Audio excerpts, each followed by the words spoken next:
성령께서 7교회에 편지하신 세 번째 버가모 교회에게 주신 말씀입니다.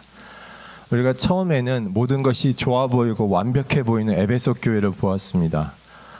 정말 부러워 보이는 교회였습니다. 교회 중에 첫째라고 할 만했습니다. 소위 장작교회라고 할 만도 합니다. 모든 교회의 중심이 돼 보이기도 합니다. 신학적인 바탕도 탄탄합니다. 이단이 나타났을 때 분별도 잘하고요.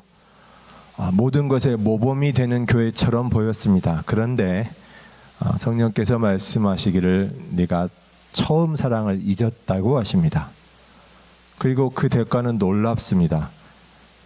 주님께서 교회에게 주신 7 촛대를 옮겨버리겠다고 하셨어요. 즉 교회가 아니게 되어버리는 겁니다. 자신들의 교회에 대해서 가장 큰 자부심을 가지고 있었는데 우리 교회만한 곳이 없어.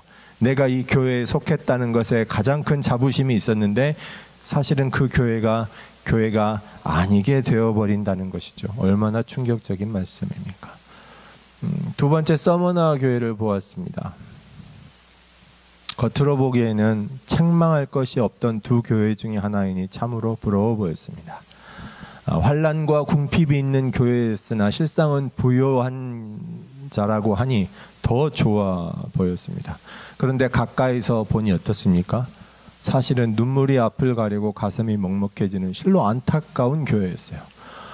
막 모든 것이 완벽하고 정말 흠이 조금도 없어서 책망할 것이 없는 게 아니라 흠도 있고 부족하지만 진실로 오직 주님의 이름 하나 붙잡고 죽어가는 교회에 믿음을 저버리지 않는 그 교회에 무슨 책망할 것이 있었겠습니까? 거기에 진실로 영광된 생명의 면류관을 주시겠다고 하셨어요. 둘째 사망해도 받지 않게 하나님께서 특별히 보호하겠다고 하셨습니다. 코키틀람 한인교회 성도분들, 저도 목회자로서 할 수 있는 최대한의 경의를 표하면서 우리 또한 그런 믿음을 가질 수 있기를 다짐해 봅니다. 이제 세 번째 버가모 교회를 봅니다. 시작은 서머나 교회와 좀 비슷해 보여요. 그 버가모 교회가 있는 곳이 사탄의 권자라고 합니다. 이건 무슨 뜻이냐면 하나님의 말씀대로, 하나님의 원칙대로 운영되는 곳이 아니라 그 도시 자체가 사탄의 원칙대로 움직이고 있는 교회라는 것. 죄송합니다. 교회가 아니라 지역이라는 겁니다. 그 지역에서 주류 세력이 권력을 잡고 있는 집단이 사탄의 원칙대로 행하는 거죠. 즉 황제 숭배의 어떤 중심지였던 것 같아요. 거기에서 버가모 교회는 믿음을 저버리지 않습니다. 안디바와 같은 순교자가 나왔습니다. 이러니 굉장히 좋아 보입니다. 서머나 교회와 비슷한 것 같아요. 그런데 보니까 두어 가지 책망할 것이 있다고 하십니다. 그것이 하나는 발람의 교훈이고 두 번째는 니골라당의 교훈입니다. 니골라당의 교훈에 관해서는 제가 에베소 교회 말씀드리면서 언급한 적이 있습니다만 여러 가지로 분류할 수 있습니다. 하지만 공통적인 것 하나는 뭐라고 했나요? 주님의 말씀을, 하나님의 말씀을 나 편한 대로, 내 욕심대로, 내 이익대로 편하게 이용해버리는 것이죠. 하나님의 말씀을 하나님의 뜻대로 받는 것이 아니라 내 뜻대로 해석하고 내 뜻대로 적용시키고 내 뜻대로 이용해버리는 겁니다. 이게 바로 니골라당의 교훈의 본질이었죠. 반면에 발람의 교훈은 뭡니까? 발람의 교훈은 훨씬 더 성경에 자세하게 나와 있어서 오늘 발람의 교훈을 조금 살펴볼까 합니다. 발람에 관한 이야기는 민수기 22장에서 24장까지 굉장히 자세하게 나와 있습니다. 제가 예전에 어렸을 때 20대 때 이야기입니다. 민수기 22장 24장 본문을 보면서 조금 이해하기 어려운 부분이 많았어요. 왜 그랬냐면 발람이 나빠 보이지가 않았거든요. 제가 보기에는 발람이 좋아 보였어요. 다시 한번 말씀드리지만 제가 젊었을 때 이야기입니다. 그때는 아직 목회자가 되기도 전이었고 도대체 아무리 봐도 발람이 뭘 잘못했는지 알 수가 없었어요. 그런데 성경은 발람이 나쁘다고 말합니다. 22장에서 24장까지의 내용을 봤을 때 발람이 나쁜 게 별로 보이지 않았는데 민수기 31장에 보면 발람의 나쁜 내용이 나오고 다른 뭐 미가서나 베드로서나 오늘 보면 계시록에 보면 발람이 굉장히 나쁜 것으로 나오죠. 그래서 이해하기 어려웠습니다. 화면을 한 장 넘겨봐 주세요. 발람이 한 이야기만 제가 한번 간추려 봤습니다. 22장에서 24장 가운데 18절 말씀을 한번 제가 읽어볼게요. 발람이 발락의 신하들에게 대답하여 이르되 발락이 그 집에 가득한 은금을 내게 줄지라도 내가 능히 여호와 내 하나님의 말씀을 어겨 덜하거나 더하지 못하겠노라. 이거 굉장히 좋은 이야기 아닌가요? 자, 이 사건의 배경을 보면 이스라엘 백성들이 하나님의 인도를 따라 가나안 땅으로 가기 위해서 요단 동편을 통해서 계속 북상합니다. 그 기세가 놀라워서 그 길을 가로막는 민족이나 나라는 여지없이 전쟁에 져서 멸망해 버리는 거예요.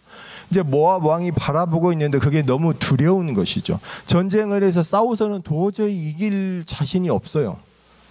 그래서 그 지역에 굉장히 유명한 발람이라는 선지자를 청합니다.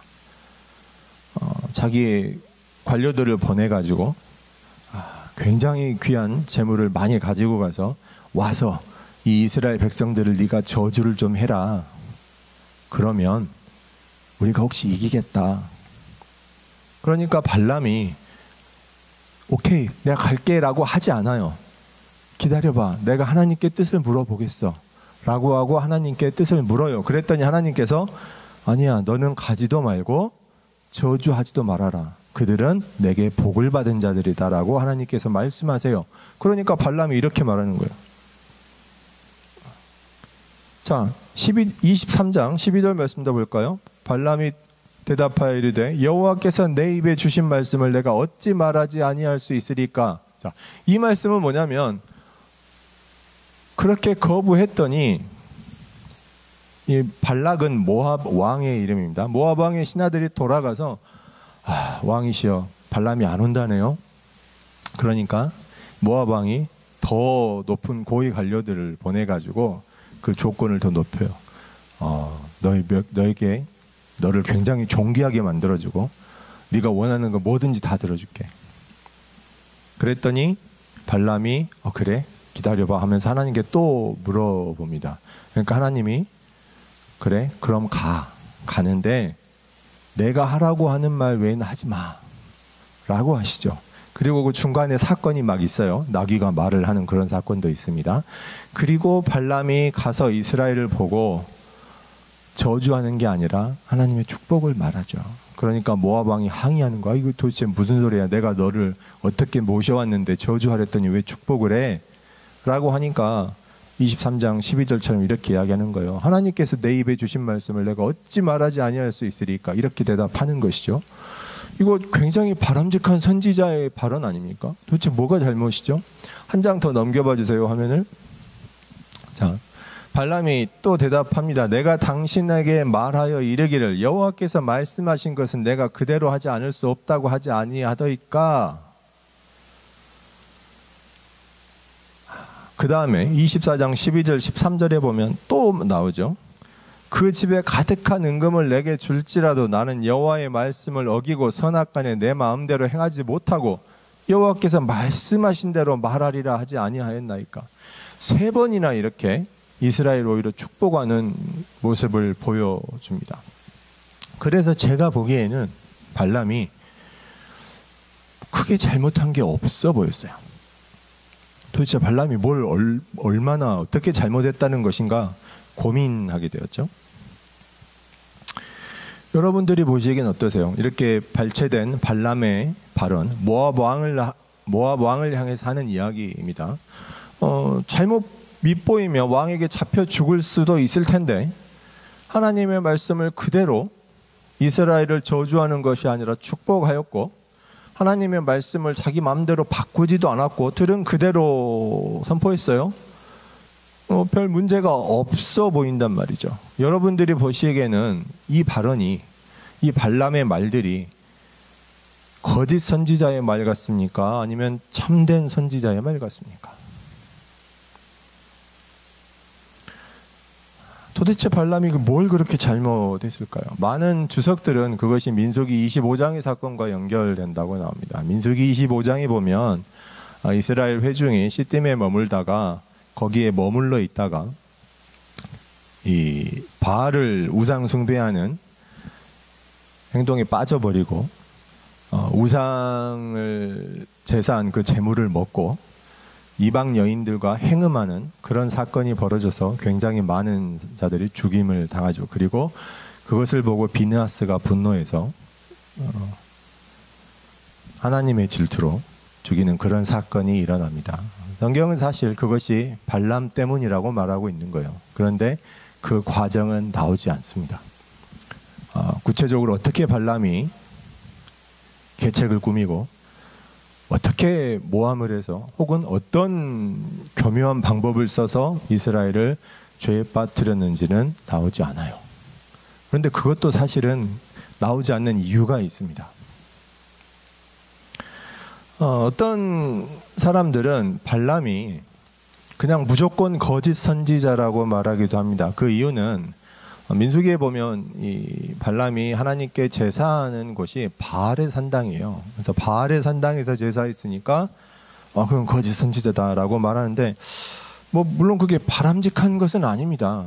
바알 우상을 섬기는 제단에서 하나님께 제사하는 것이 바람직하지 않죠. 하지만 그것만으로 그가 거짓 선지자다라고 단정하기는 약간 부족함이 있는 것 같아요. 또 어떤 분들은 하나님께서 이스라엘을 선택하셨는데 아브라함의 언약 밖에 있는 자가 어떻게 하나님의 선지자일 수 있느냐? 그건 선지자가 아니다 라고 이야기하는 분들도 있지만 그것은 절대로 사실이 아닙니다. 하나님께서 아브라함을 선택하셨는데, 하나님께서 아브라함을 부르셨는데 그 의미는 아브라함을 부르시고 그 외 나머지를 다 버리셨다는 게 아니에요.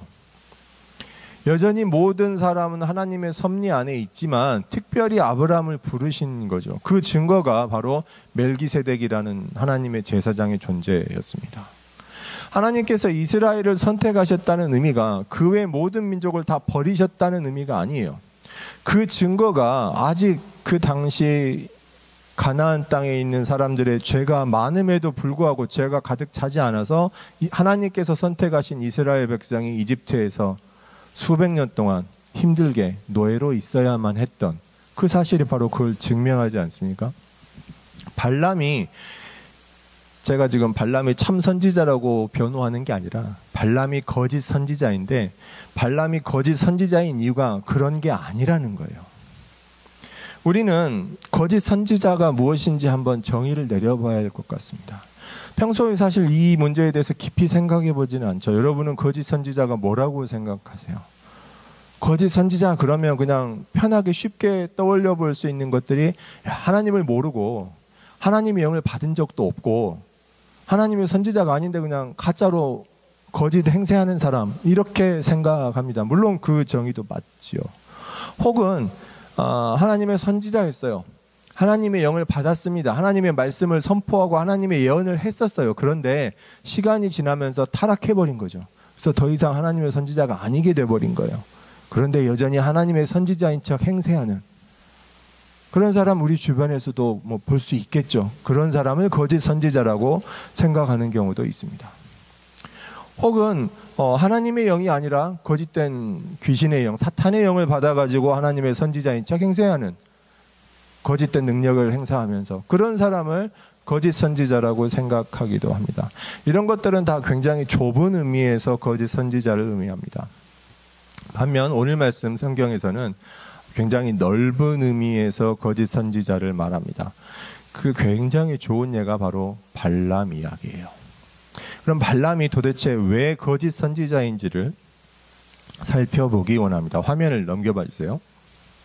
자, 민수기 22장에서 24장까지의 내용을 제가 굉장히 간략하게 간추려 봤어요. 제가 아까 배경 설명을 드렸죠. 모압 왕이 왜 발람을 초대했는지. 자, 이렇게 초대합니다. 와서 나를 위하여 이 백성을 저주하라.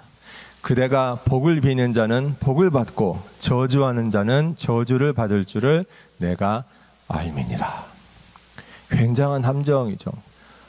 수없이 많은 목회자가 빠진 함정입니다.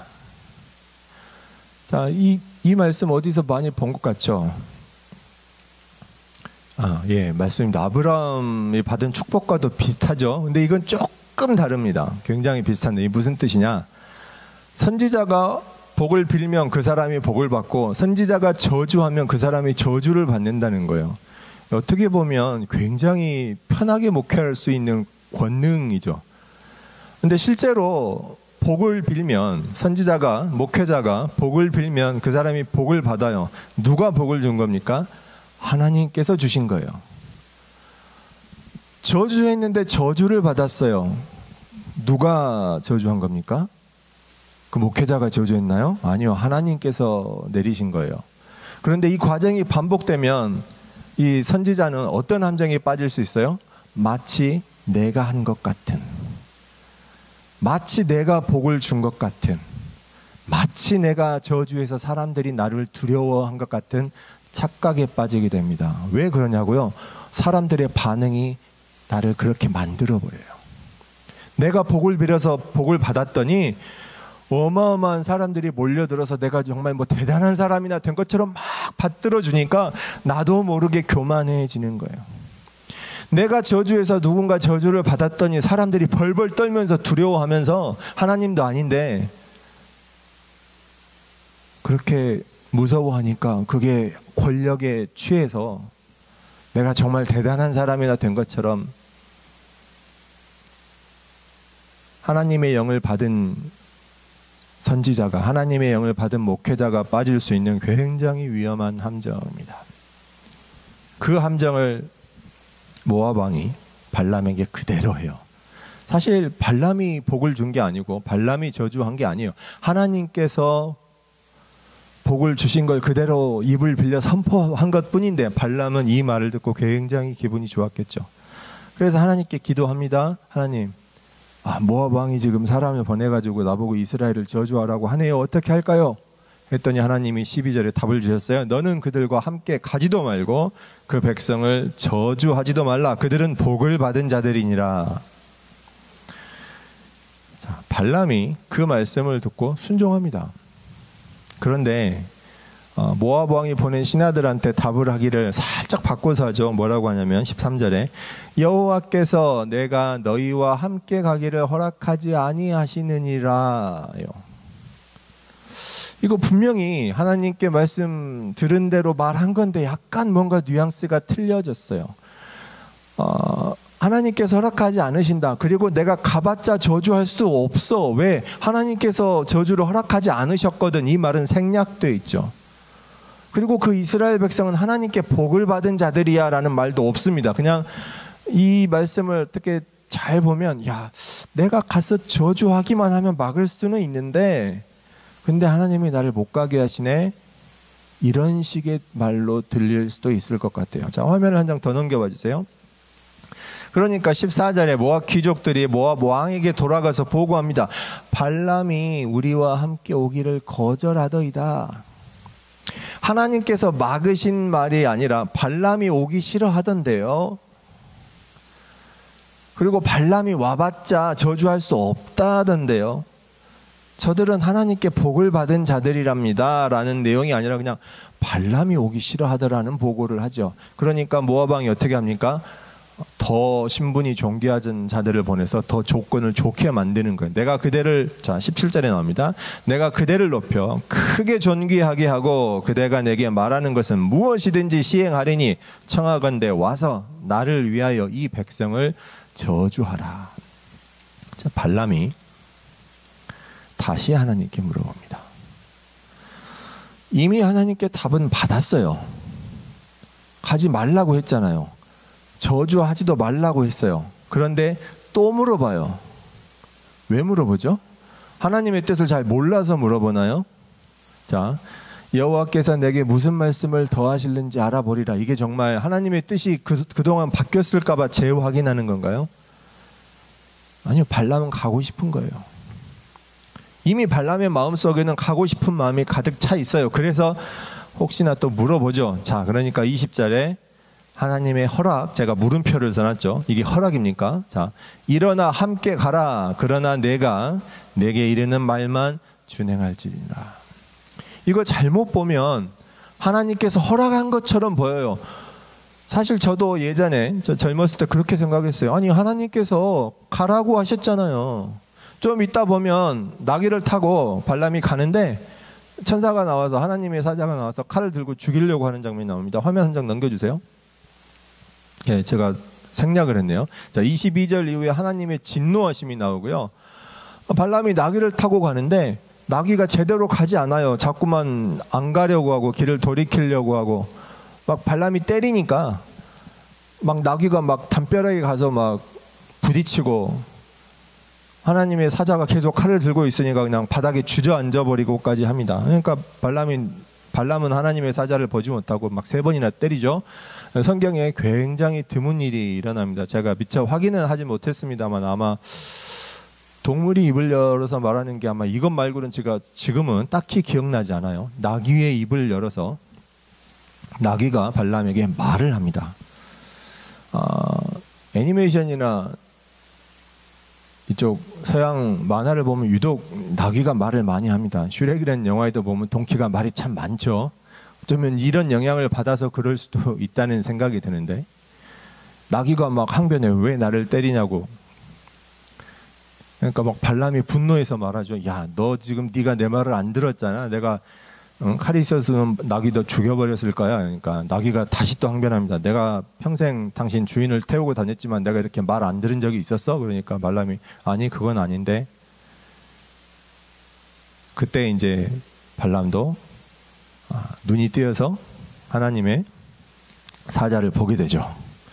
그러니까 넙죽 땅에 엎드립니다.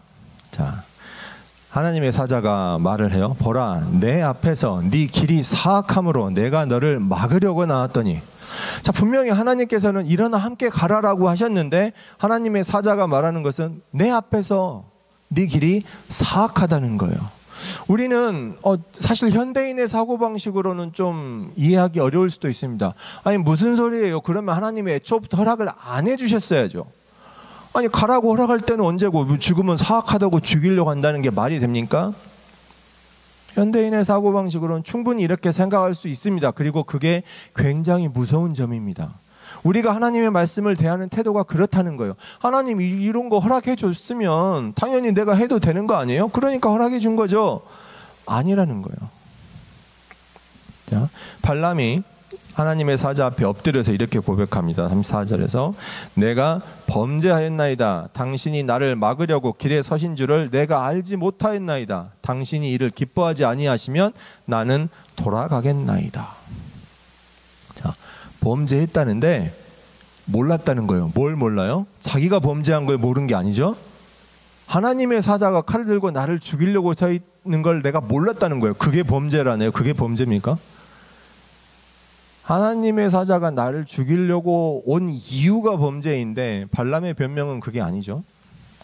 천사가 서 있는 걸 못 봤다는 거예요. 자, 그리고 잘못했으니까 제가 지금 당장 돌아가겠습니다가 아니에요.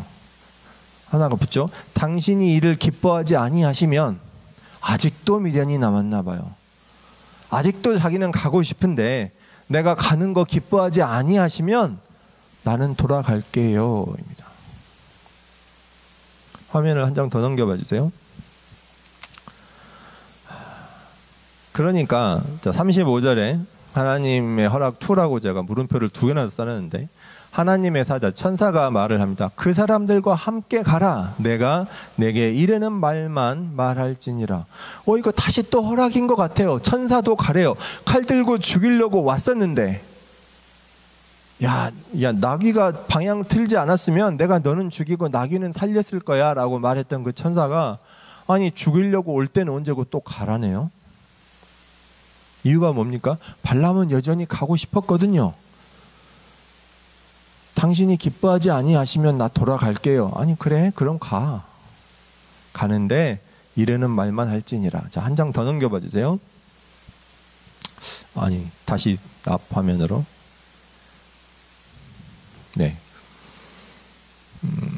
이 사건이 바로 민수기 22장에서 24장까지 있었던 사건이에요. 자, 발람의 태도를 보면 이제 뭐가 문제였는지 아시겠어요? 그냥 보면 분명히 하나님께서 허락하신 것 같아요.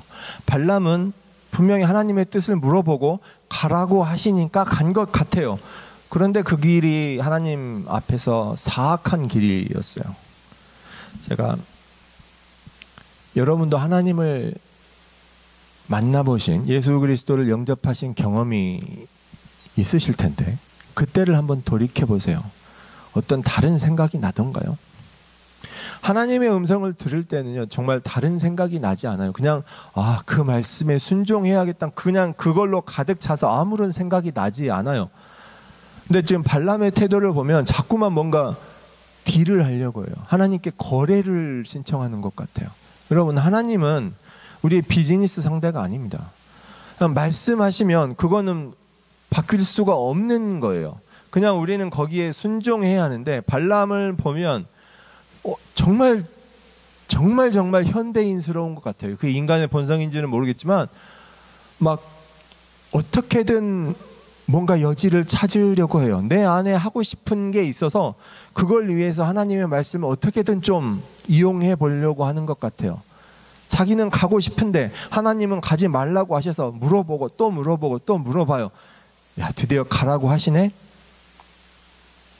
어떤 분들은 불만할 수 있습니다. 아니, 하나님, 그거 안 되는 거면 처음부터 허락을 안 해주셔야죠. 왜 허락을 해줘 놓고 죽이려고 합니까? 말도 안 되는 거잖아요. 이게 현대인의 사고방식인데, 자, 화면을 한 장 넘겨봐 주세요. 시편 말씀을 보겠습니다.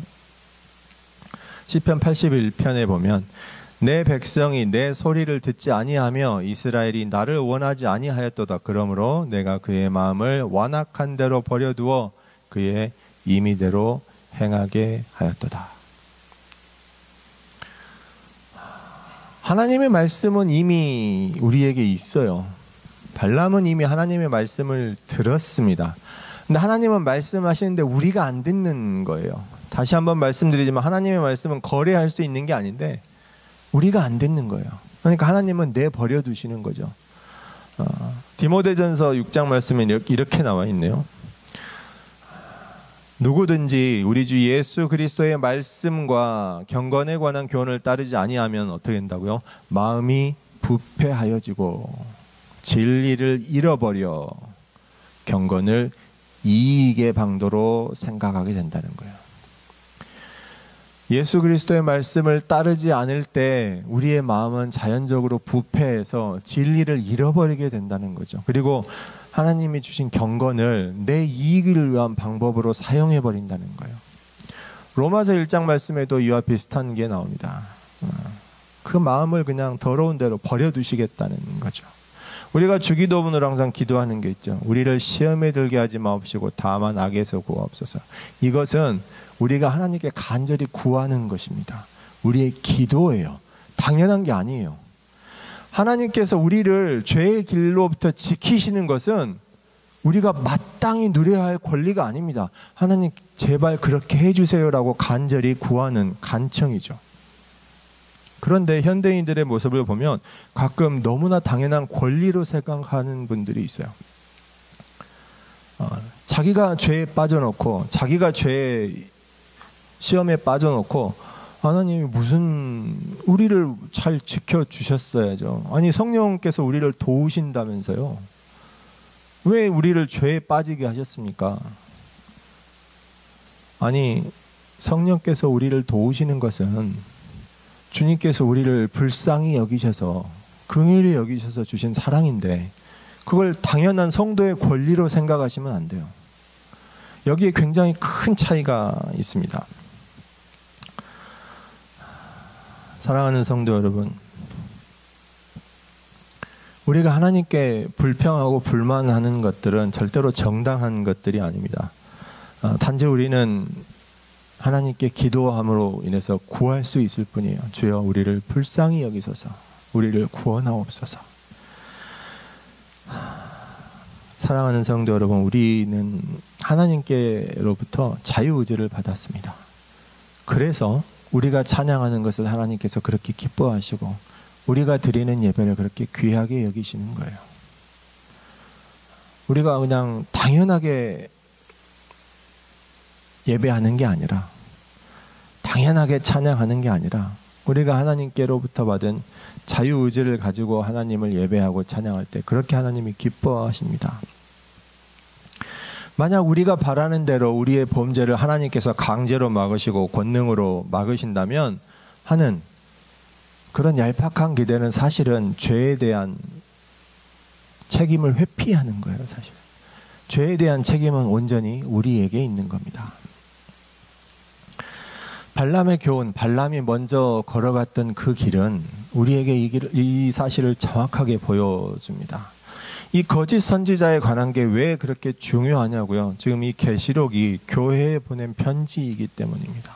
버가모 교회에게 보낸 편지예요. 제가 이 버가모 교회에 관한 것을 읽을 때는 참 두려운 마음이 먼저 듭니다. 왜냐하면 버가모 교회가 굉장히 현대교회와 비슷해 보여서 그렇습니다.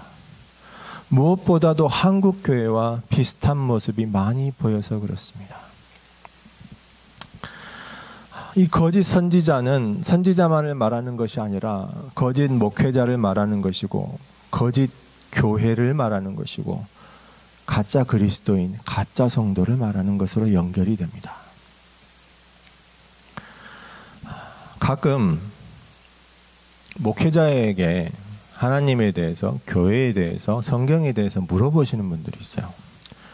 물어보시는 건 얼마든지 좋습니다. 얼마든지 환영해요. 아니, 물어보셔야 됩니다. 그런데 안 물어보는 게 차라리 좋은 경우가 있어요. 그게 뭐냐면 내 마음에 이미 답을 정해놓고 물어보는 겁니다. 내 마음에 이미 답은 정해져 있어요. 그리고 물어봅니다. 어떤 경우에 그럴까요? 내가 듣고 싶은 답을 구하는 거예요. 내가 몰라서 물어보는 게 아니라 내가 듣고 싶은 답이 이미 있어요. 그 답을 듣고 싶어요. 그래서 확인차 물어봅니다. 대부분의 경우에 그게 무엇과 연관되어 있을까요? 죄와 연관이 되어 있습니다. 그리고 돈과 연관이 되어 있습니다. 주변을 둘러보니까 되게 편해 보이는 것, 좋아 보이는 것, 욕심나는 것이 있어요. 근데 이거 죄 아닌가 싶어요. 죄인 것 같아. 사실은 죄라는 걸 알아. 근데 보니까 다른 사람들이 많이 해요. 그러니까 그럼 이 정도면 괜찮은 거 아니야? 라고 확인차 물어봅니다. 이 정도면 괜찮지 않아요? 타협하려고, 협상하려고 해요. 거래하려고 합니다. 목회자인 제가 볼 때 그건 정말 완악한 거예요. 사람이 볼 때도 그런데 하나님께서 보시기에 어떻겠어요? 근데 하나님께서 보시는 건 많이 달라서 발람에게 하신 것처럼 허락해 주세요. 그래? 너 그렇게 가고 싶어? 그럼 가. 그런데 내가 이르는 말만 해야 된다. 이게 정말 하나님께서 좋아서 허락하신 게 아니에요. 이걸 진짜 허락으로 보시면 곤란하죠. 발람이 그랬어요. 지금도 그렇습니다. 지금 현대 교회들에게도 그렇고 현대 목회자들에게도 그렇습니다. 이런 답을 정해놓고 하는 질문은요, 한 번으로 끝나지 않습니다. 계속 반복되거든요. 들을 때까지 계속 물어봅니다. 질문을 바꿔가면서. 끝까지 자기가 원하는 답이 안 나오면 화를 내고 교회를 떠나는 사람들도 있습니다. 이런 가짜 성도는 결국 오늘 말씀해 보니까 감추어진 만나도 받지 못하고 흰 돌에 쓰인 이름도 알지 못하게 됩니다. 감추어진 만나는 하늘에서 주시는 양식일 텐데 흰 돌에 쓰인 이름은 뭘까요? 대부분의 성경학자들은 흰 돌에 쓰인 이름이 예수 그리스도라고 말합니다. 네, 제가 생각하기에도, 제가 믿기로도 예수 그리스도의 이름이 흰 돌에 기록되어 있습니다. 그런데 그걸 왜 모른다는 거예요? 아니, 우리가 왜 예수님의 이름을 모릅니까? 여러분, 복음서에서 마지막 심판 때 사람들이 몰려와서 예수님께 항의하던 거 기억나십니까? 주님이 이거 어떻게 된 겁니까? 내가 예수의 이름으로 귀신도 쫓아내고 아픈 사람도 낫게 하고 이적을 많이 행했는데 이게 어떻게 된 겁니까? 그러니까 예수님께서 뭐라고 하세요? 내게서 물러서라. 내가 너희를 알지 못하는도다 라고 하시잖아요. 예수님께서 우리를 알지 못하신다는 거예요. 흰 돌에 예수 그리스도의 이름이 기록되어 있어도, 예수님의 이름이 있어도 나는 안다고 착각하는데 알지 못하는 거예요.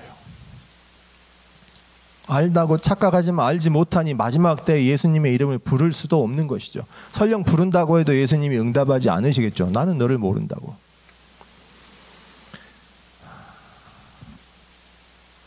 예수님을 알 수 있는 사람은 자기 마음에 예수님에 있는 사람이에요.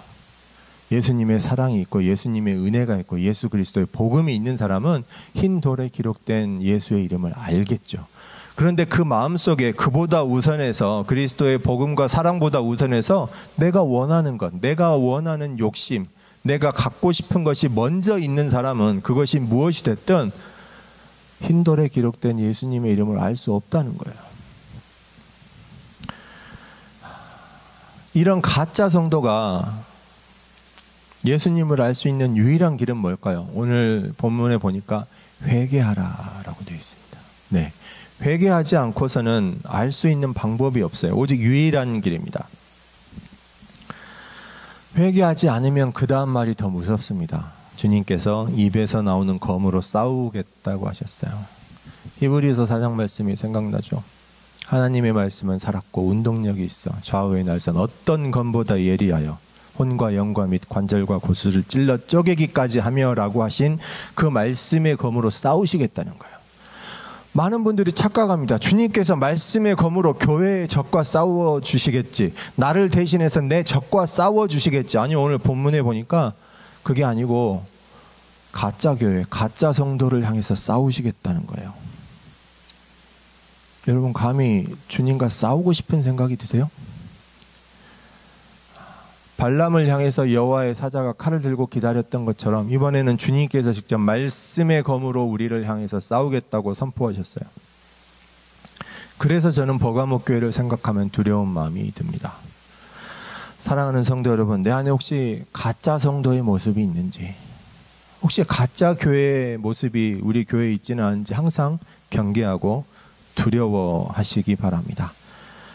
혹시 그런 모습이 조금이라도 있다면 우리가 할 수 있는 것은 오직 단 하나, 회개하는 것뿐입니다. 그렇지 않으면 이 정도는 괜찮을 거야, 다른 교회는 이보다 더 심하잖아, 절대 비교하지 마세요. 다른 교회는 이보다 더하잖아, 다른 성도는 나보다 훨씬 심해. 하나님의 구원은 남과 비교해서 주어지는 것이 아닙니다. 절대로 비교하지 마세요. 그리고 회개하십시오. 그 길에서 돌이키시기 바랍니다. 그렇지 않으면 하늘 양식도 받지 못할 것이고 흰돌에 쓰여진 우리 주님의 이름도 알지 못하게 될 것입니다. 마지막 심판 때, 마지막 환난 때 주님의 이름을 부르지도 못하고, 설령 부른다고 해도 주님께서 응답하지 않으신다는 이 무서운 말씀이 절대로 우리에게 임하지 않기를, 코키틀람 한인교회는 임하지 않기를 간절히 바라고 또 구합니다. 발람의 교훈도, 니골라당의 교훈도 판별하고 경계하여서 가짜 성도가 아닌 참된 그리스도인이 다 되시기를, 참된 그리스도인으로 거듭나시기를, 좌우의 날선 검을 가지고 마음의 생각과 뜻을 판별하시는 우리 주님 예수 그리스도의 이름으로 축원합니다. 아멘. 기도하겠습니다.